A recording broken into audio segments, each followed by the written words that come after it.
سامنے آ سکتے ہیں۔ یہ ایک ہے۔ اس کے علاوہ جو غزہ کے اندر جو صورتحال ہے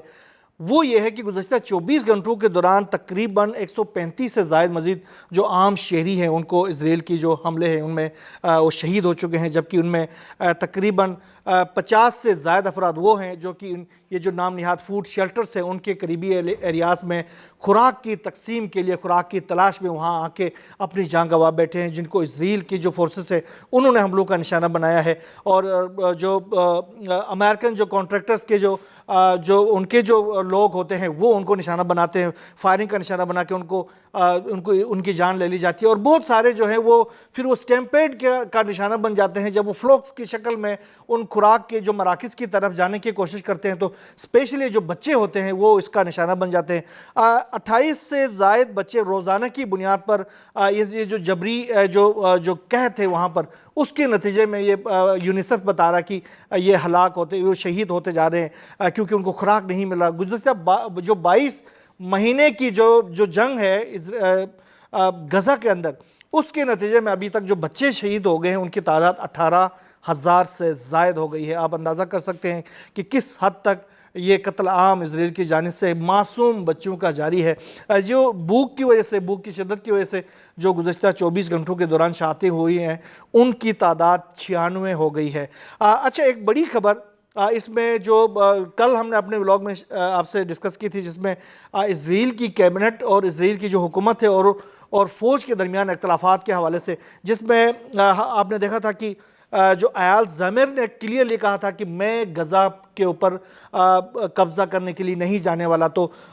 نیتن یاہو نے اس کو دھمکی دی تھی کہ تم ہوتے کون ہو کہ یہ باتیں کرنے والے، تم وہ کرو گے جو میں آپ کو حکم دے دوں گا، یہ نہیں ہو سکتا کہ تم حکم دے دو ہمیں۔ تو یہ جو ان دونوں کے درمیان جو کشیدگی ہوئی تھی، اس کے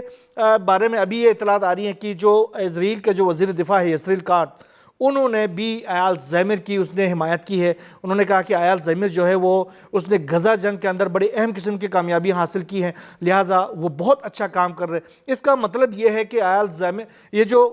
زمیر کے معاملے میں یعنی فوج کے معاملے میں، فوج اگر غزہ کو ٹیک اوور نہیں کرنا چاہتی، کیونکہ فوج کو پتہ ہے اگر وہ فوج ایک دفعہ انوالو ہوتی ہے غزہ کے اندر تو اس کے نتائج یہ ہوں گے کہ یہ ایک جنگ جو ہے مزید 6 سے 1 سال تک یہ مزید پیچھے چلی جائے گی، وہ مزید یہ پھیل جائے گی، کیونکہ لامحالہ اب جو حماس ہے، حماس 30 سے 35 ہزار کی فوج نہیں رہی، حماس کے اندر اب لاکھوں افراد شریک ہو گئے ہیں جو یہ جو ظلم و جبر کا شکار ہیں، جو گھروں سے بے گھر ہو چکے ہیں۔ یہ جو 20 لاکھ سے زائد آبادی ہے غزہ کی، وہ تمام اب حماس بن چکی ہے۔ اب جو انتفاضہ وہاں پر شروع ہو چکا ہے، اس کے نتائج جو ہیں وہ اسرائیل کے اوپر بہت بھاری پڑنے والے ہیں، لہٰذا فوج کو یہ معلومات ہیں کہ اگر ہم اگر ہم غزہ کے اندر انٹر ہوں گے تو ہماری جو ہلاکتیں ہوں گی وہ بڑے ہی انپریسیڈنٹڈ ہوں گے، لہٰذا ہمیں وہاں نہیں جانا چاہیے۔ یمن کے حوالے سے میں بات کروں کہ یمن کے جو اسرائیل کے اوپر فلسطین کی حمایت میں جو حملے ہیں اس میں اسرائیل کو بڑا نقصان پہنچا ہے۔ ابھی یہ اطلاعات اسرائیل کی جو سیکیورٹی حکام ہے وہ اس کو باقاعدہ طور پر ایکسیپٹ کر رہے ہیں کہ جو یمن کے حملے ہیں اس کے نتیجے میں ایلات کا جو بندرگاہ ہے وہ بالکل مکمل طور پر بند ہو چکا ہے، اور اس وقت وہاں پر کوئی اکنامک ایکٹیویٹی نہیں ہو رہی ہے۔ یعنی جو بحری جہاز اسرائیل پہنچنے میں 18 سے 20 گھنٹے لگاتے تھے، اب وہ دوسرا راستہ اختیار کرنے کی وجہ سے 35 سے 45 دن لگاتے ہیں۔ آپ اندازہ کر سکتے ہیں کہ 35 سے 45 دن کی جو کاسٹ ہوتی ہے وہ کس حد تک اسرائیل کے اوپر پڑ سکتی ہے۔ تو یہ اب ان کی جو سیکیورٹی حکام وہ کھل کر اس کا اظہار کر رہے ہیں کہ ہمارا تو کباڑا نکلا ہوا ہے اس یمن والوں کی وجہ سے جو ہمارے اوپر مسلسل حملے کر رہے ہیں۔ ایران اور امریکہ کے درمیان جو کشیدگی تھی اس کے حوالے سے، کچھ مذاکرات کے حوالے سے امریکہ کی جانب سے مسلسل دعوتیں مل رہی ہیں۔ اب عباس اراغچی نے اس حوالے سے کہا کہ ابھی فی الحال ہمارا کوئی پروگرام نہیں ہے امریکہ کے ساتھ مذاکرات کرنے میں۔ کیوں؟ ہم نے جب بھی مذاکرات کی ہیں بڑے تنوع کے ساتھ کی ہے، بڑے جذبے کے ساتھ مذاکرات کی ہیں، لیکن اس کا امریکہ نے ابھی تک غلط فائدہ اٹھایا۔ پچھلے مذاکرات کو بھی ہم نے انتہائی جذبے کے ساتھ کی تھی، لیکن امریکہ نے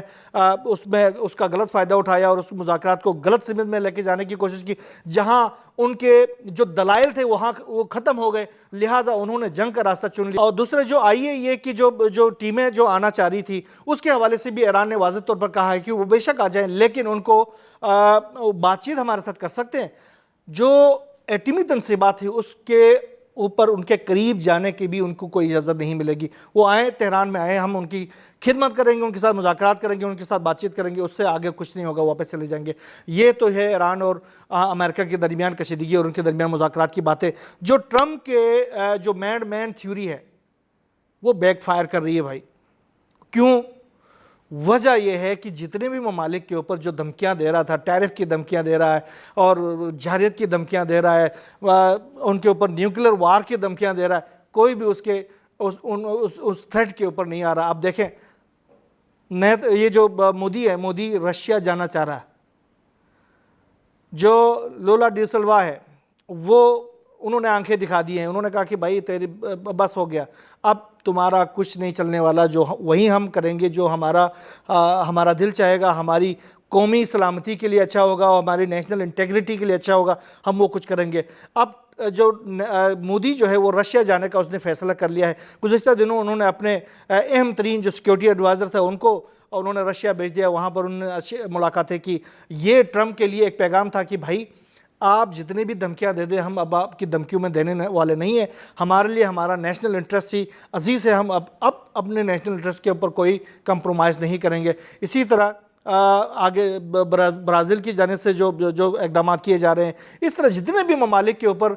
ٹرمپ نے جو دھمکیاں دی ہے, اب بھارت کے اوپر 50% کر دیا انہوں نے ٹیرف کو. لیکن بھارت نے کہا کوئی بات نہیں, آپ کر لیں بھائی, آپ کے ساتھ تجارت کرنے کا اتنا کوئی شوق نہیں ہے. میں بہرحال مودی کے ساتھ تمام تر اختلافات اپنی جگہ پر, لیکن اس فیصلے کی حمایت کروں گا کہ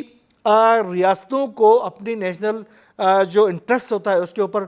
کھل کے فیصلے کرنا چاہیے, جو کہ اس وقت مودی نے کیا ہے. اور اس نے اپنے اس فیصلے پر ڈٹا ہوا ہے کہ اس نے رشیا کے ساتھ تجارت کرنا ہے تو کرنا ہے, چاہے ٹرمپ کچھ بھی کر لے. بہرحال جو بھی نئی ڈیولپمنٹ ہوتی ہے اس تمام تر خطے سے, دنیا بھر سے, رشیا یوکرین جنگ سے اور پھر مڈل ایسٹ کے حوالے سے انشاءاللہ ہم آپ سے شیئر کرتے رہیں گے. یہاں بس اتنا ہی. اللہ حافظ.